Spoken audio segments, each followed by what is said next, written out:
Mũcemanio-inĩ wa mwaka wa arutani a memba kĩama kĩa KNUT rũhonge rwa Baringo nĩkuo mũnini wa mwandĩki mũnene wa kĩama gĩkĩ Hesbon Otieno arekinyĩtie igongona-inĩ rĩrĩa rĩrahumbĩtwo rĩrĩ nĩ seneta wa kaunti ĩno William Cheptumo. We also recognize what you go through, and that is why our chief guest, when you appeared before the head of state, he was able to understand the situation of our teachers.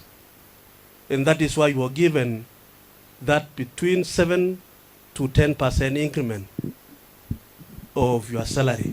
Remembering that we signed a CBA in the year 2021 that had no salary increment. So we want to tell the TSC to hasten this so that the salary increment can be reflected. Otieno nĩ arĩrĩirie ũhoro ũrĩa arauga ũrarakĩte arutani na njĩra nene wa kũrengwo marĩhi ma mũthithũ wa ũkũrũ-inĩ ma NSSF, ũndũ ũrĩa ũramatũngirie kĩmako mũcara-inĩ wa mweri mũthiru. It has come with a lot of shocker because it is something that was not anticipated and the teachers were not aware about.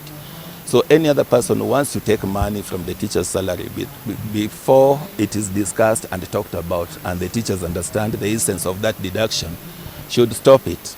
So we are even asking the NSSF to stop deducting teachers' money without the teachers' consent to do the same. Arauga arutani makoretwo rungu rwa mũbango ngũrani wa kũiga mũthithũ wa ũkũrũ-inĩ na ũguo kwambĩrĩria kũmarenga mbeca cia NSSF nĩ ũndũ ũrabatie kwarĩrĩrio. Teachers we are normally covered under what we call contributory pension, where the teachers give 31% and the employer gives the rest.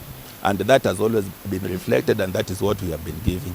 So now when it comes to unscrupulous deductions without teachers being engaged or involved, I think it is something that we are condemning. Anyitĩrĩire atĩ mateta ma memba a KNUT mangĩaga gũthikĩrĩrio nĩ kũrĩ na mĩtaratara ĩrĩa marĩire ta kĩama ya gũthugunda makinya marĩa mangĩoywo nĩguo kuonania kwaga kũiganĩra kwao.